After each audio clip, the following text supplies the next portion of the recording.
공포가 맨 처음에 이렇게 생겨나기 시작하면서부터 공포는 배치 방식이나 형태에 따라서 약간의 차이를 보여주고 있습니다.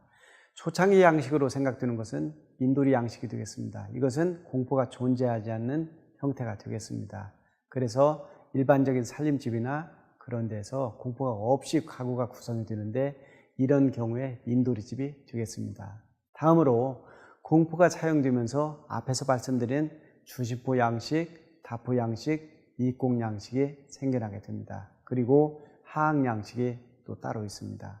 주시포 양식은 일반적으로 우리가 기둥 위에만 공포가 존재하는 형태를 주시포 양식이라고 합니다. 다포 양식은 기둥 위와 그 다음에 기둥 사이에 공포가 들어가는데 이름하여 기둥주자 사이간자를 써서 주간에 포가 있다고 해서 주간포장이라고 그럽니다. 그래서 기둥과 기둥 사이에 포가 2개가 있는 경우도 있고 3개가 있는 경우도 있고 1개가 있는 경우도 있습니다. 이러한 형태가 다포 양식이 되겠습니다. 이공 양식은 출목이 없는 공포 형식인데 창방과 직교하면서 보방향으로 이공이라는 부제가 사용이 됩니다. 그러면서 소의 혀를 닮았다고 해서 우설이라고도 하는데 이 부제가 앞으로 튀어나오기도 하고 하나가 있어서 초이공, 2개가 있어서 이공집이라고도 얘기를 합니다. 그러면서 전체적인 형태보다는 무늬에 중점을 두어서 그림으로 표현하기도 하고 공포를 대신 그러한 양식으로 표현했던 것입니다. 하항은 공포가 발달하기 이전의 형태를 나타내고 있는데 앞에서 말씀드린 것처럼 완주 화암사 극락전이 유일한 형태가 되겠습니다. 여기에서 보시면 공포가 없습니다. 그래서 이렇게 공포가 없는 양식 보고 민돌이 양식이라고 그렇게 얘기하고 있습니다. 우리나라의 대부분의 살림집은 여기에 해당이 되겠습니다. 다음으로 공포의 원리에 관해서 말씀을 드리겠습니다. 지금 이 도면은 수덕사 대웅전 도면이 되겠습니다. 여기에서 보시면은 앞에서 우리가 한옥 공부를 하면서 한옥은 지붕과 몸체와 기단으로 형성이 되어 있다고 말씀을 드렸습니다. 여기에서 보시면은 지붕 부분이 이 몸체 부분보다 훨씬 폭이 넓어 보입니다. 그런데 이 지붕은 앞에서 말씀드린 것처럼 검정색에다 흙으로 만들었습니다. 그리고 그 아래는 무거운 목재로 가구틀을, 지붕틀을 형성을 했던 것입니다. 그러니까 이게 굉장히 무거워 보여서 전체 몸체에 비해서 지붕이 굉장히 시각적으로 부담이 될 수밖에 없습니다. 그런데 지금 이 사진을 보시면은 기단 위에 건물이 있는데 기단이 높습니다. 그렇게 하면서 그 몸체가 있고 그 다음에 지붕이 있습니다. 이 사진에서 보시는 것처럼 도면으로 그리게 된다면 앞에서 보신 부석사 불량수저처럼 몸체가 작고 지붕의 폭이 훨씬 넓을 것입니다. 그런데 우리가 지금 어느 지점에서 떨어져서 이 건물을 보게 되면 몸체는 넓은데 지붕은 일부밖에는 보이지 않습니다. 바로 이것이 공포의 역할이고 기능인 것입니다. 공포는 우리가 초창기에 공부를 할 때, 가구식 구조를 공부를 할 때 지붕의 무게가 하중이 있는데 가구식 구조는 그 하중을 2분의 1로 둘로 나누어서 양쪽 기둥으로 반반씩 나누어서 전달한다고 그랬습니다. 여기에서도 보시는 것처럼 지붕의 무게가 있는데 그 지붕의 무게를 둘로 나눠서 기둥에 전달을 하는데 그 중간에 공포가 있어서 공포가 지붕의 힘을 기둥에다 전달하는 중간적인 역할을 하게 되는 것입니다. 결국 구조적인 측면에서 공포는 지붕의 하중을 기둥에다가 전달해주는 중간 역할을 하는 기능을 가지고 있습니다. 다음으로 시각적인 측면에서 도면으로 보았을 때 부석사 불량수전처럼 지붕 부분이 넓고 검적고 흙으로 되어 있다는 이미지를 가지고 있어서 굉장히 무겁습니다. 그런데 몸체는 작습니다. 그럼에도 불구하고 이 사진에서 보시는 것처럼 지붕은 그렇게 넓어 보이지 않습니다.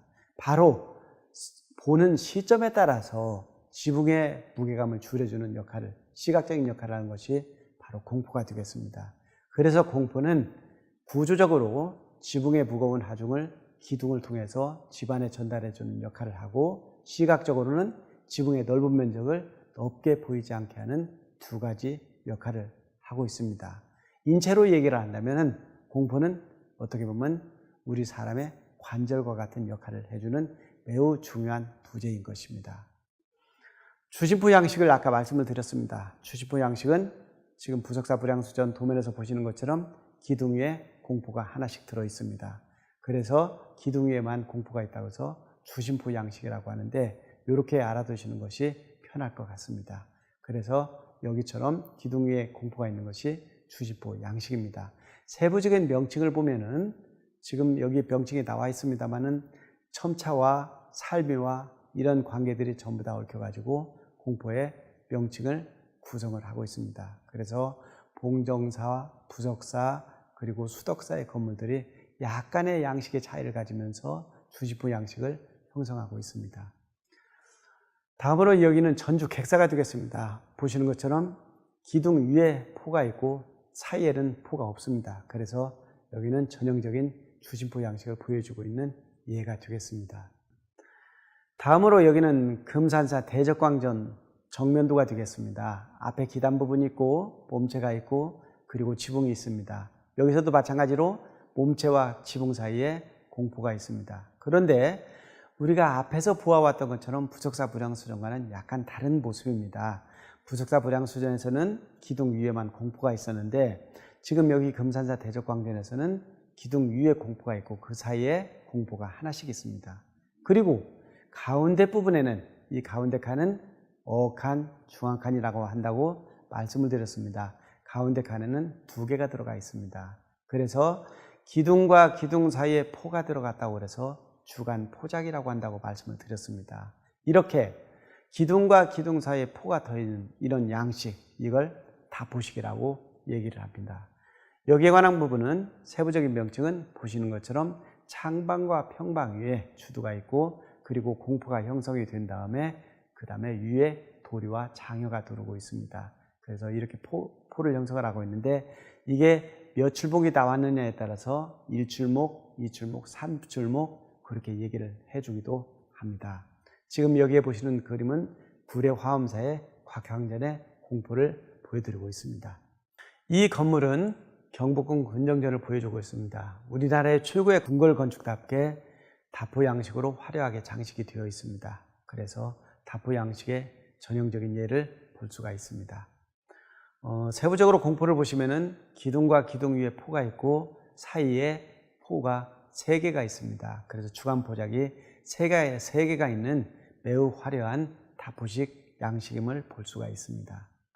이 그림은 창덕궁 인정전입니다. 인정전인데 여기에 자세히 보이지는 않습니다만은 일반적으로 협관에서 그러니까 좌우측 협관에서는 주간 포작이 2개가 끼워져 있고 가운데 칸인 어칸에서는 주간 포작이 3개가 끼워져 있습니다. 그만큼 궁궐 건축답게 화려함을 자랑하고 있습니다.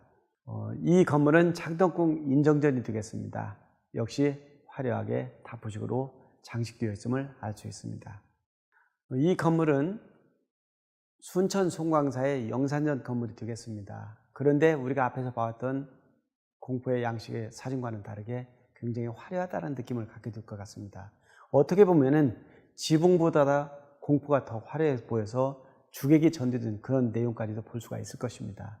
이렇게 포로 장식을 한 것은 그만큼 우리 절이 파워도 있고 경제력도 있고 라는 것을 건축적으로 과시하기 위해서 이렇게 화려하게 장식을 했던 것입니다.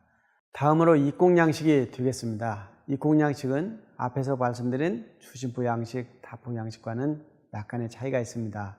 주심포 양식, 다포 양식은 공포가 형성되어 있었는데 반해서 입공양식은 공포가 굉장히 간략화되어 있습니다.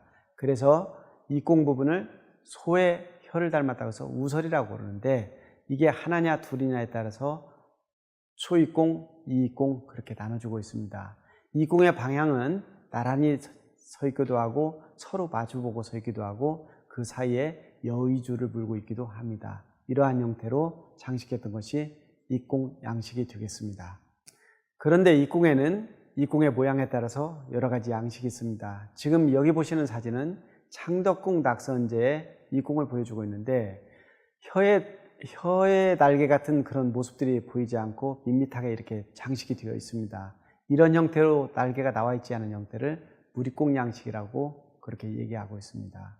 그런 반면에 네모진 부재 그대로 나와 가지고 입공 양식을 보여주고 있는데 이런 경우는 직절 입공이라고 합니다. 이 사진에서 보시는 직절 입공은 안동 충효당 건물의 입공 양식이 되겠습니다.